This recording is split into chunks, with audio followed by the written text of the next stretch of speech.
नमस्कार, review haven channel में आपका स्वागत है।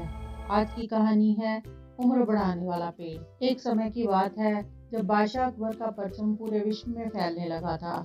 उसी दौरान तुर्किस्तान के बादशाह को अकबर की बुद्धिमत्ता की परीक्षा लेने की सूझी।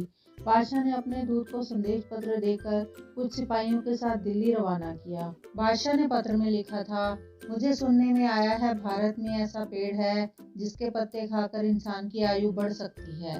अगर यह बात सच है तो मेरे लिए उस पेड़ के कुछ पत्ते जरूर भेजें। जब अकबर ने उस पत्र को पढ़ा तो वे सोच में पड़ गए। इस चिंता से उबरने के लिए उन्होंने बीरबल का सहारा लिया। बीरबल की सलाह पर अकबर ने तुर्किस्तान से आए दूत और सिपाहियों को कैद करने का आदेश दिया।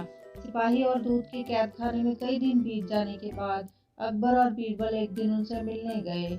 अकबर बीरबल को आते देख के सोचने लगे कि उन्हें रिहाई मिल जाएगी, लेकिन ऐसा नहीं हुआ।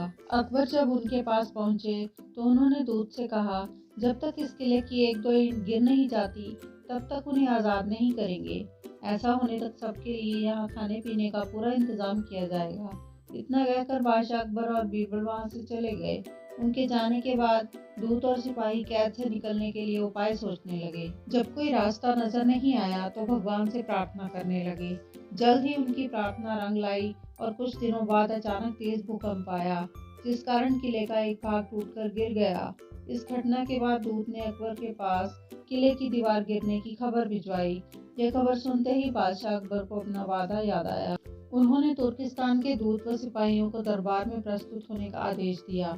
उनके दरबार में पहुंचते ही बादशाह अकबर बोले, अब तो आप सबको अपने बादशाह के द्वारा भेजे गए पत्र का उत्तर मिल गया होगा।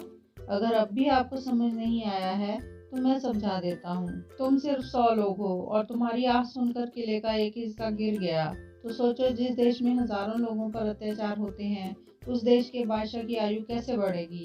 लोगों की आह से उसका पतन तो निश्चित है। हमारे भारत देश में किसी गरीब पर अत्याचार नहीं होता। यही होता है आयुवर्धक वृक्ष। उसके कुछ दिन बाद बादशाह ने उन सभी को तुर्किस्तान भेज दिया और रास्ते में होने वाले खर्च के लिए कुछ पैसे भी दिए। दूत ने तुर्किस्तान पहुंचकर भारत में घटित सारी बात विस्तार से बादशाह को बताई। अकबर बीरबल की बुद्धिमत्ता देखकर तुर्किस्तान के बादशाह ने दरबार में उनकी बहुत प्रशंसा की। अगर आपको यह कहानी पसंद आई तो इसे लाइक और शेयर करें और ऐसी और भी कहानियां सुनने के लिए हमारे चैनल को सब्सक्राइब करें।